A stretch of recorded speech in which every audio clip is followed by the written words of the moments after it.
Tapi pertanyaan terakhir Ustadz sebagai penutup, ini juga isu yang sedang ramai dibahas di media sosial Ustadz. Belum lama ada seorang dai Ustadz yang menyebabkan syubhat di tengah-tengah kita dengan memberikan tafsiran sendiri tentang surah pemusik Ustadz. Yang akhirnya menafsirkan bahwa musik ini tidak haram Ustadz. Nah ini bagaimana pendapat antum Ustadz? Saya bukan sebutin pendapat saya, ya. Tapi hampir mayoritas ulama termasuk Imam 4 mengharamkan. Ini bukan hal yang baru nih, bukan pendapat baru. Dan memaknakan syuara atau penyair itu adalah pemusik, ini keliru ini. Dalam bahasa Arab juga sudah jelas perbedaan mana penyair, mana penyanyi, kan gitu. Tidak selamanya juga penyair itu bisa penyanyi.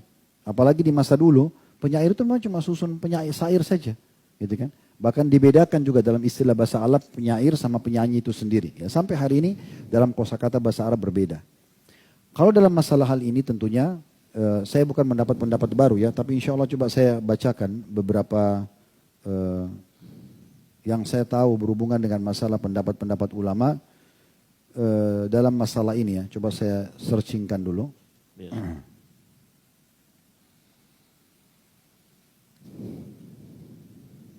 Ya, ada perkataan Abdullah bin Umar radhiyallahu anhu. Beliau meninggal wafat tahun 73 Hijriah, sahabat masyhur.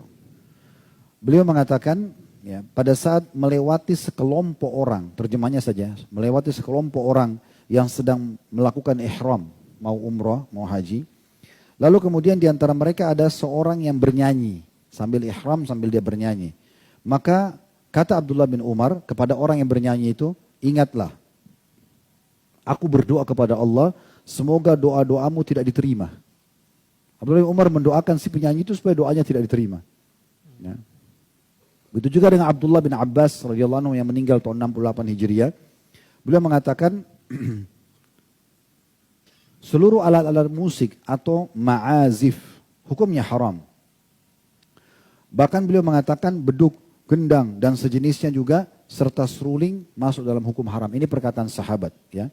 Ini teman-teman bisa melihat tentunya tidak asing di dalam buku-buku yang sangat masyhur seperti misalnya kalau tadi pendapat Abdullah bin Umar itu dari kitab Zammul Malahi, ya. Zammul Malahi di nomor 17, di halaman 17 dan juga Talbis Iblis yang tulis oleh Ibnu Qayyim di halaman 240, ya. Kemudian juga kalau yang tadi Abdullah bin Abbas radhiyallahu anhuma yang mengatakan haram alat-alat musik atau ma'azif itu diriwayatkan oleh Al-Baihaqi dalam sunan beliau serta juga disahihkan oleh para ulama. Ya. Begitu juga dinukil pendapat-pendapat para ulama-ulama yang masyhur dari Imam 4 pun sama. Pendapat-pendapat mereka mungkin ini kalau saya ingin bahas cukup panjang tapi teman-teman bisa nanti melihat ya. Tapi kita coba mulai dulu dari kalau dari generasi setelah sahabat ada Umar bin Abdul Aziz yang beliau wafat tahun 101 Hijriah. Beliau jadi khalifah waktu itu tahun 99 selama 2 tahun sampai 101. Beliau mengatakan pada saat menulis surat kepada guru anaknya. Beliau mengatakan kepada guru anaknya, hendaklah yang pertama kali engkau tanamkan keyakinan pada anak-anakku dari akhlakmu adalah membenci alat-alat musik. Jadi Umar bin Aziz berkata kepada guru anak-anaknya, yang paling pertama kalau saya kepada anakku, kau harus tunjukkan kalau kau benci musik itu. Ya. Ya pertama sesuatu yang dimulai dari syaitan dan akibatnya ialah mendapatkan kemurkaan dari Allah yang Maha Pengasih. Karena sungguhnya telah sampai kepadaku dari para ulama yang terpercaya bahwa menghadir alat-alat musik dan mendengarkan nyanyian serta menyukainya akan menumbuhkan kemunafikan dalam hati.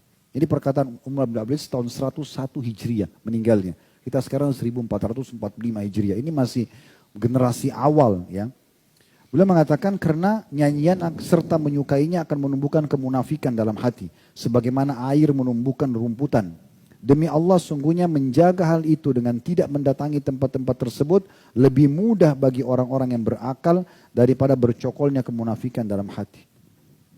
Kalau kita kembali juga mereview keadaan Nabi SAW, tiba-tiba saya teringat salah satu yang pernah saya temukan dalam buku-buku sirah yang unik ini sebelum Nabi SAW dinobatkan jadi Nabi ya.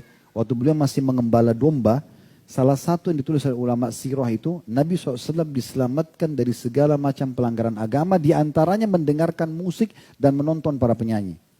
Itu disebutkan dalam buku-buku sirah. Satu waktu disebutkan dalam buku-buku sirah itu, beliau pernah mendengarkan dari teman-temannya pengembala-pengembala. Nabi itu mengembala domba dari umur 8 tahun sampai umur 21 tahun. Jadi 13 tahun beliau mengembala domba. Tapi nggak disebutkan di umur keberapa, di tahun keberapa ini beliau, riwayat ini cuma dikatakan salah satu riwayat pernah beliau dengar dari teman-teman pengembalanya yang lain waktu kumpul, waktu beliau mau pulang sore hari mengembalikan domba-domba. Mereka menceritakan semalam itu ada acara perkawinan dan ada penyanyi, musik begini dan begitu. Sampai Nabi SAW tertarik mendengarkan cerita itu. Lalu beliau bilang, besok kalau ada acara lagi, saya akan coba melihat, tolong kamu jaga gembalaan saya. Maka dikatakan dalam buku itu, dalam buku-buku sejarah, kalau pada saat esok harinya, waktu saat beliau niat untuk pergi, beliau ngantuk dan tertidur. Dan itu terjadi sampai beberapa hari. Akhirnya beliau tidak jadi menonton dan menyaksikan hal tersebut. Ya, itu poin-poin yang sangat jelas gitu ya. Begitu juga banyak sekali ya dinukil perkataan-perkataan dari para ulama salaf, diantaranya Ibnu Taimiyah rahimahullah, beliau wafat tahun 728 Hijriah. Beliau mengatakan 4 imam madhab berpendapat bahwa semua alat musik adalah haram. Telah ada hadis Nabi SAW yang diriwayatkan oleh Al-Bukhari dan ulama lainnya, bahwasanya Nabi SAW mengabarkan akan adanya orang-orang dari umatnya yang menghalalkan zina, sutra, minum khamr dan alat-alat musik, serta akan diubah menjadi kerah dan babi. Al-ma'azif, kata beliau, adalah alat-alat musik sebagaimana disebutkan oleh para pakar bahasa Arab. Bentuk jamaknya adalah ma'zifa, ya. Yaitu alat yang dibunyikan, dan tidak ada perselisihan sedikit pun dari pengikut para imam tentang haramnya hal tersebut. Ya, itu dinukil dari buku beliau Majmu' Fatawa, ya, di jilid 9 halaman 576, dan sekian banyak tentunya.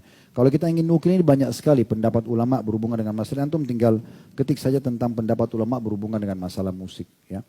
Tapi setelah kita jelaskan hukum-hukum seperti ini teman-teman sekalian, setiap orang bisa saja berbicara. Kita tidak akan pernah di majelis kita menyalahkan siapapun.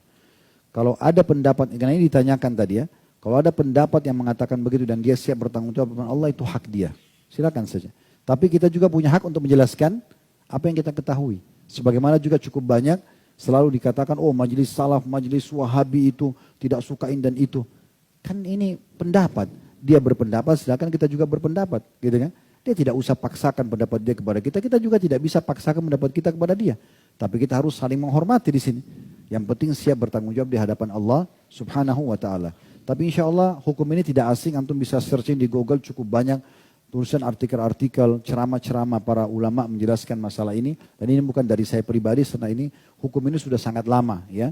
Dan cukuplah sumpahnya Abdullah bin Mas'ud radhiyallahu anhu tentang tafsir salah satu ayat Al-Quran, wa minan nasi ma yashril wal hadid yudillah nasa an sabilillah, dan ada sebagian orang memperjualbelikan perkataan-perkataan untuk menyesatkan manusia dari jalan Allah. Beliau bersumpah demi Allah yang dimaksud adalah musik. Beliau bersumpah begitu. Dalam sebuah asar dinukil oleh Ibnu Qayyim rahimahullah dalam buku beliau Hadil Arwah, ya. Beliau mengatakan salah satu statement yang ini asar ya. Pernah ada orang-orang dari Irak datang bertemu dengan Ummul Mukminin Aisyah radhiyallahu anha. Lalu mereka menanyakan tentang masalah gempa. Wahai Ummul Mukminin, ada gak informasi dari Rasulullah SAW tentang gempa? Lalu beliau mengatakan, ada. Bila orang-orang sudah menghalalkan khamar, zina, dan para penyanyi-penyanyi sudah tampil, maka Allah akan murka di atas langit sana. Kemudian Allah perintahkan bumi untuk menggoncangkan dirinya. Terjadi gempa. Itu perkataan Ummul Mukminin Aisyah radhiyallahu anha. Ini sudah kita bedah di buku Ibnu Qayyim rahimahullah. Jadi, dan kalau mereka tinggalkan kata Aisyah radhiyallahu anha, maka Allah akan suruh bumi untuk tentram kembali. Berarti kan ada masalahnya di situ. Dan dalam hadis tadi yang sudah kita sebutkan digabungkan antara khamar, kemudian judi, khamar, kemudian perzinahan dan juga masalah musik. Dan subhanallah ini seperti bersaudara ini ya. Di majelis ilmu itu insya Allah kalau yang benar tidak akan ada musik untuk mendengarkan. Tapi kalau di tempat musik itu sangat dekat itu dengan perzinahan, dengan khamr, kayak diskotik, kayak karaoke itu kayak bersaudara. Ya. Kalau di sini itu Al-Quran, hadis, ilmu itu beda. Itu memang satu kayak fitrahnya itu sudah sejalan. Oleh karena itu saran kami lebih baik tentunya tinggalkan. Dan hati-hati bagi setiap dai